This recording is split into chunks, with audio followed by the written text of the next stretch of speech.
Exactly 2 years ago on January 11th, 2022, I bought this Subaru WRX STI, and it's safe to say, I made the right decision.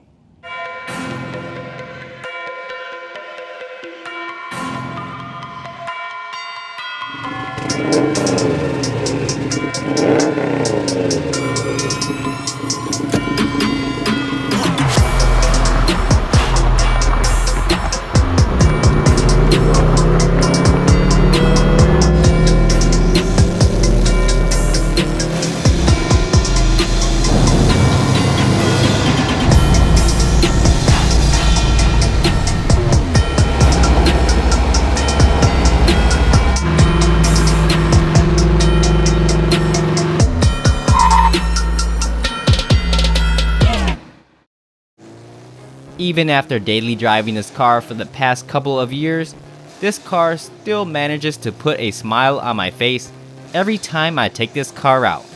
And looking at the big wing from the rearview mirror never gets old. During the time I've owned this car, I've managed to make several improvements which give me even more enjoyment than I had on day one. If you've been keeping up with the channel, you'll know that I've done modifications like the footwell LEDs, JDM dual armrest, and of course the biggest of them all, the AWE catback exhaust, unleashing that signature Subi rumble.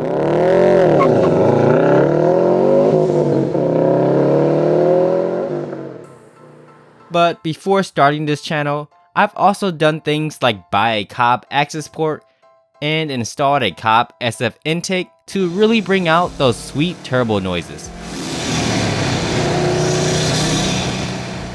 But the most underrated mod on my car that also gets the most compliments has to be the fourth brake light. It flashes red when you brake and white while reversing. Plus it acts as an additional light while driving. While my experience with this car has been overwhelmingly positive, I did have several challenges I had to overcome.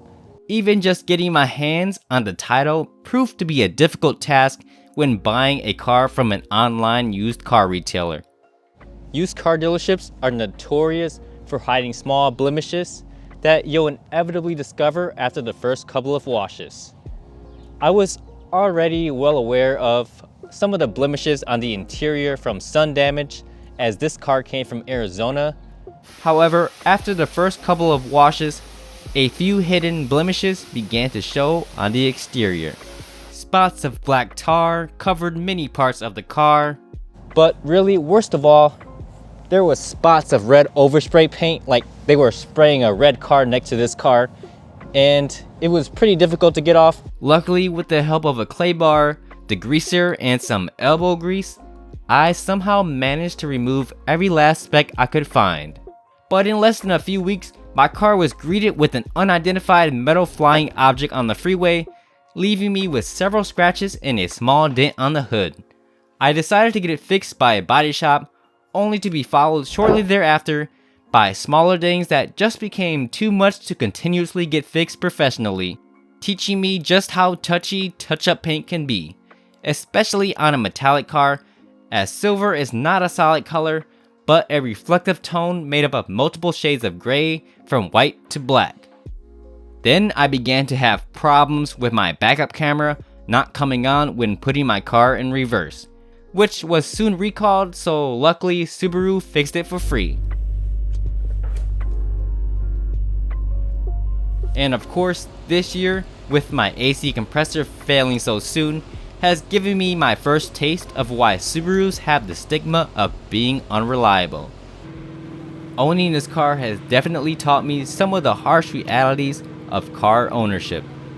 But it also continues to show me why we still enjoy our cars, and even inspired me to learn how to do some of my own maintenance, like changing oil and installing new spark plugs on a boxer engine. I've also had several opportunities to bring my Subi out to car events and even connect with many of you in the comments. So while I wish I could confidently say that this is only just the beginning of my journey with this Subi. It's rough out here in these streets. Woo. And with the nature of daily driving it, it's too unpredictable to know just how long I'll be able to keep it.